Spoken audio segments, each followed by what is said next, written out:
para sa'yo. Ano yan? Nagbibigay din ng liwanag sa dilim ang bagay na ito. Isipin mo na lang na regalo ko ito. Kapag nasa dilim ka, gamitin mo lang. Salamat. Salamat din.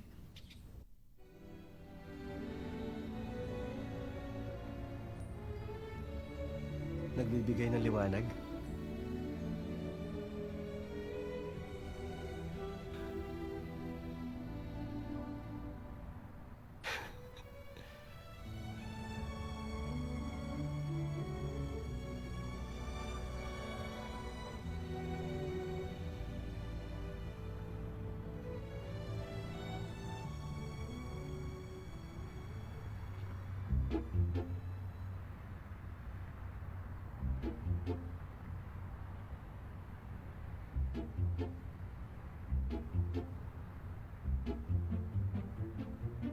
Bakit naman ngayon pa umulan?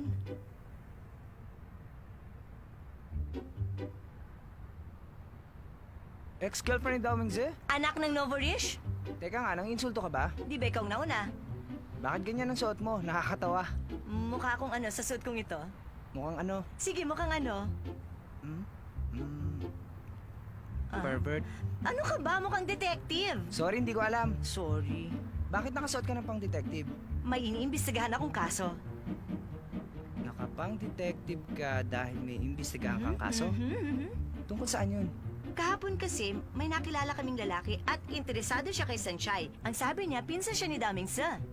Ano? Pinsan ni Dao Mingze? Una si Dao Mingze, tapos si Watsile. Ngayon pinsan ni Dao Mingze? Kaya nga nag-iimbestiga ako, baka gusto lang niya sirain sina Asi at Sanchay. Kumuha ka na lang ng private investigator. Investigator? Hindi na kailangan, kayang-kaya ko na yon. Kaya ka pala nakaganyan. Mhm. Pwede ba ako sumama? Sige, pero kung nakaganyan ka lang, baka makilala ka. Meron akong wig dito, isuot mo. Hayan. Teka ha. Isuot mo. Ayoko nga! Ang baho! Sige Baka na, madumi isuot mo yan! na sabi. Ayoko, Sige wag na na, lang. isuot Hindi mo na na ako to. sasama. Sige na. Ang baho niyan, wag na lang! Hindi na ako sama! Parang kilala ko siya. Siya nga yun.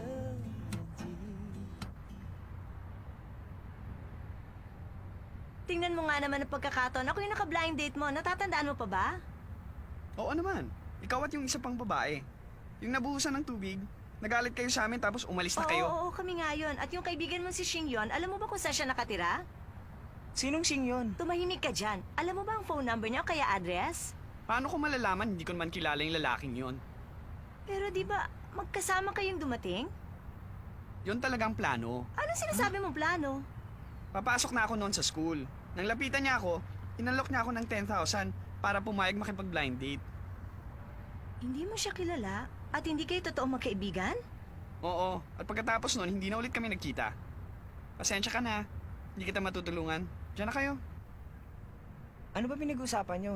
Hindi ko maintindihan. Anong kailangan mo sa kanya? Gusto mo siyang takutin, ganun ba? Ano ba sinasabi niyo gusto ko siyang takutin? Babantaan ko lang siya na huwag niya akong subukang guluhin. Pananakot din ang tawag doon, Asi. Tumahimik ka nga dyan. Sabihin niyo na kung saan nakatira yung lalaking yon.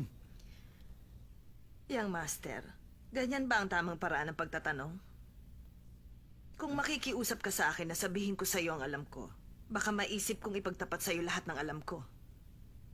Pero medyo may edad na kasi ako kaya mahina na rin ang memorya ko.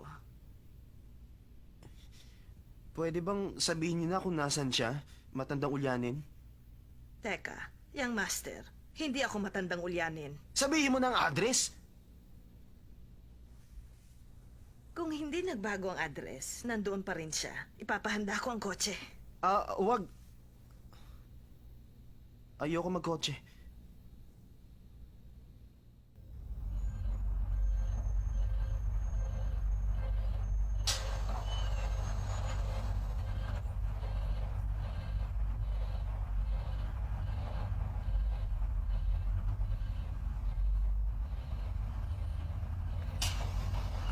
Teka, Yang master, magbayad ka muna. Yang master Mitsu, magbayad ka rin. Hoy, tumayo ka dyan. Upo ako. Hoy! Mahiya ka naman dun sa babae. Pasensya ka na sa kanya. Halika, dito ka. Halika.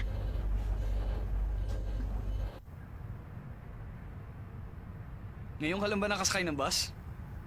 Oo. Nagtataka lang ako. May kotse ka naman, bakit tayo nagbus? Meron naman taxi. Natutuwa ako dahil naranasan niyang sumakay ng bus gaya ng ordinaryong tao.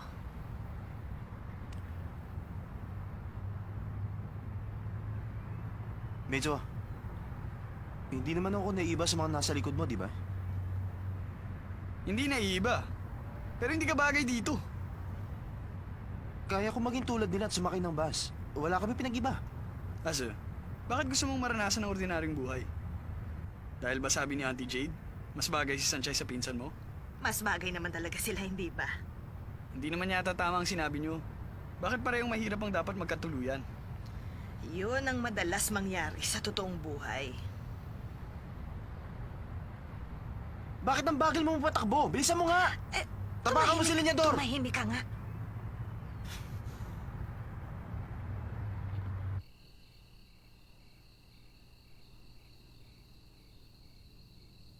Shansay, Ikaw na naman? Ba't nandito ka? gusto kita makita. Ha? Nagbibiro ka ba? Ano nga ulit pangalan mo? Ako si Shing yon. Shansay, kahit gaano ka pa katanga, dapat tanda mong pangalan ng nakilala mo. Pasensya ka na. Alam mo, pareho talaga kayo magsalita ni Tao Ming Tse. Huwag mo siyang banggitin sa akin, okay? Naiinis ako. Sorry, hindi na. Ano nga palang dahilan at pinuntahan mo na naman ako dito? Iwan mo na si Daming Sir. Nandito naman ako. Pangako, pag tayong dalawa na, pupunan ko lahat ng mga pagkukulang niya sa'yo. Nagbibiro ka, hindi ba? Hindi ako nagbibiro.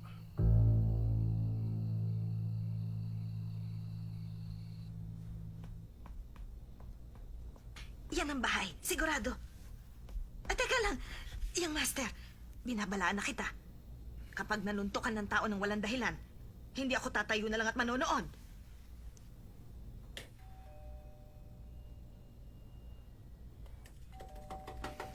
Huwag mong pindutin ang doorbell. Ano ka ba? Tigilan mo yan. Ano ka ba? Tagal. Kung wala siya dyan ngayon, bumalik na lang tayo sa ibang araw. Halika na. Asa, Ano ba? huwag kang magalit. Tayo Sino na. ba yan? Auntie Jade? Yang Master Sing yun! Yang Master Sing yun! Ikaw nga! Anong ginagawa niyo rito? Auntie Jade, kumusta ka na? Buti naisipan niyong dumalaw. Ngayon lang tayo nagkita ulit. Kamusta? Mabuti naman. Yang Master Sing yun? Napakalaki mo na. Baka naman, ang ibig niyo sabihin, malaki ang bilbil ko. Palabiro ka At pa yan rin. naman, halos walang ipinagbago. Yan ba ang pinsan mo? Sing yun, napakaraming taon. Hindi ka na napapadalaw sa mansyon. Alam mo ba, lagi kitang naaalala. Yang Master, sa tingin ko naman ay mukhang maayos ang buhay mo dito. Tama ba ako? Auntie Jade, huwag niyo na akong tawagin yung master. Ay, pero Yang Master ka talaga. Tanggalin mo na maskara mo! Akala ko ba magkamukha kayong dalawa, ha?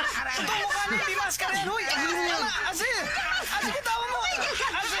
Hindi ka totoong kamag-anak ni Tao Ming Tse? Akala ko ba sinabi mo sa akin na pinsan mo siya? Nagsinungaling ako. Wala akong kinalaman sa pamilya niya. Hindi kayo magkamag-anak? Di ko sila kilala. Huwag kang sinungaling. Akala mo maniniwala ako sa'yo? Shansay, totoo ang sinasabi ko. Talaga? Kung ganun, sino ka? Hindi na yun importante. Ang mahalaga, malaman mong hindi ko sila kamag-anak. Ngayon, iiwan mo ba si Damanso para sa akin? Hindi. Hindi ba masyadong mabilis ang sagot mo? Pag-isipan mo muna. Talaga bang mahal mo siya? Ayokong saktan ang damdamin niya. Naaawa ka lang sa kanya. Naaawa? Magkaiba ang pag-ibig at awa. Pero alam mo ba, konti lang ang pagitan nila. May gusto siya sa akin, pero ayoko naman sa kanya. Pag tinanggihan ko siya, baka masaktan siya. Lagi mo bang naiisip ang mga salitang yon? Tumahimik ka. Huwag kang magkunwaring alam mo ang lahat. Wala ka naman talagang alam. Sino ka para makialam sa nararamdaman ko? Hindi na kita kailangan tanungin pa. Sa kilos mo pa lang, alam ko na. Kung talagang mahal mo nga siya, kahit gaano kalaki ang hadlang, lalabang ka. Pero ikaw, nakatayo ka lang. Natatakot kang humakbang. Ayoko makinig sa'yo. Bakit ayaw mo? Dahil tama ako, hindi ba? Mali. Kung ganon, sige. Sabihin mong mahal mo si Daming Sir. Ayoko na. Uwi na ako. Sabi ko na, awa lang ang nararamdaman mo para sa kanya. Wala kang lakas ng loob para sabihin gusto mo siya.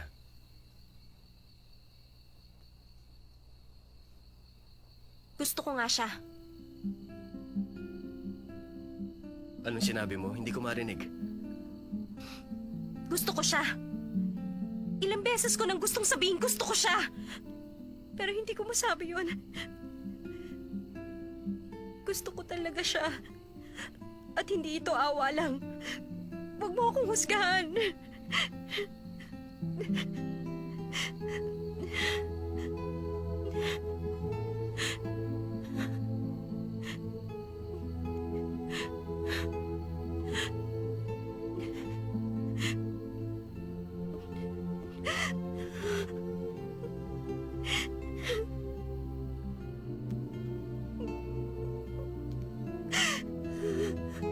Alam ko na ngayon. Pero bakit mo pinipigilan ang damdamin mo?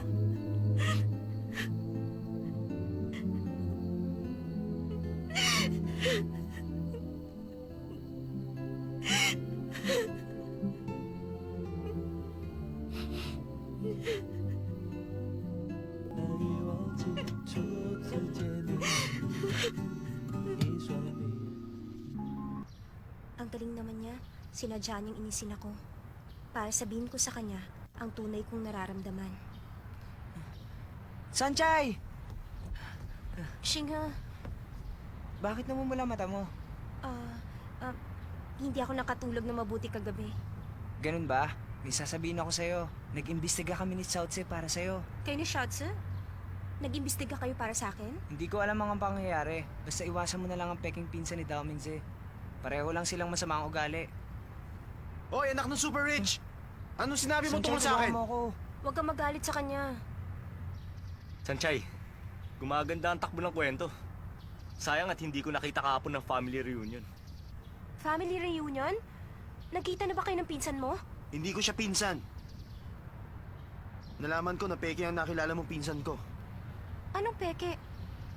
Ibig mo sabihin na hindi siya ang totoong pinsan mo? Sinabi ko na sa'yo, hindi ako ang totoong Sing yun.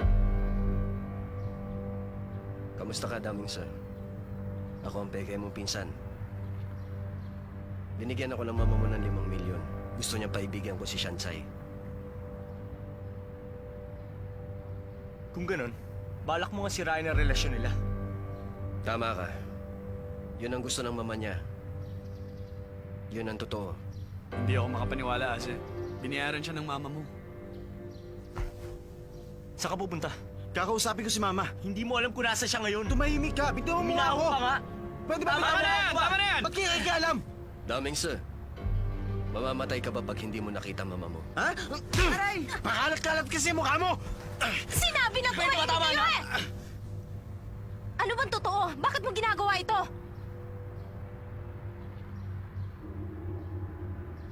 Isang araw, 2 lalaking naka-Amerikana ang lumapit sa akin. Sabi nila kailangan nila ng tulong ko. At nalaman ko, gusto ni Madam na paibigin ko ang girlfriend ng anak niya. At 5 milyon ang presyo. Kaya pala naging malapit ka kay Sanchay. Aray ko. Alam ko na, binayaran mo yung lalaking kasama mo para makipag-blind date dito kina Sanchay. Bakit ka umamin kagad? Hindi ko rin alam kung bakit ako umamin kagad. Ngayong alam na namin, wala ka ng silbi. Umalis ka na. Para kang bata. Makinig ka. Kaya ako pumunta rito ay para tapusin na ang kontrata ko.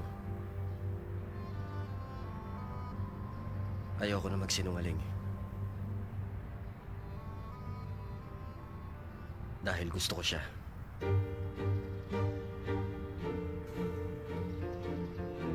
Naisip ko nga, kung wala siyang kwentang babae, pagsasawaan ko lang siya. Tapos kukunin ko ang pera. Pero yung bala ko, unti-unti nang naglaho. Yun lang ang gusto kong sabihin. Alam mo ba sinasabi mo? Mag-iingat ka sa pananalita mo. Sanchay, anong masasabi mo? Diretsahin mo na ang lalaking to. Oo nga, Sanchay. Huwag mong sabihin magkakagusto ka sa lalaking nabibili ng pera. Tumigil kayo. Ano? Ano sabi mo? Sinabi ng tumigil kayo! Anong tingin niyo sa sarili niyo? Bakit niyo pinapakialaman ang buhay ko? Alam niyo ba kung sinong nasasaktan? Ako! Kung gusto nila akong dalawa ni Tao Ming Se, wala akong pakialam! Sanchay, huminahon ka lang. Paano ako magiging mahinahon? Niloko mo ko't pinaglaruan. At anong napala mo? Sinungaling! Halika nga! Sanchay! Saan ka pupunta? Huwag mo sabihin siyang pinili mo! Di nag-iisip.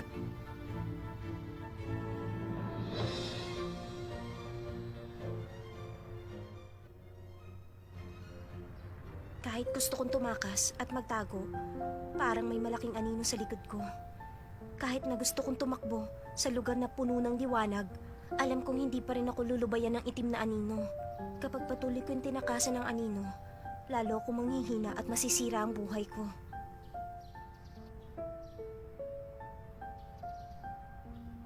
Saan mo ba balak pumunta? Gusto kitang suntukin. Teka, anong gagawin? Tinatanong mo kung saan ako pupunta, dalhin mo ako doon. Saan? Doon sa mama ni Tao Ming Se, dalhin mo ako doon. 像一个小孩，自动在你怀里怀呀，你要的爱不只是依赖，要像个大男孩，风起又若晒，生活自由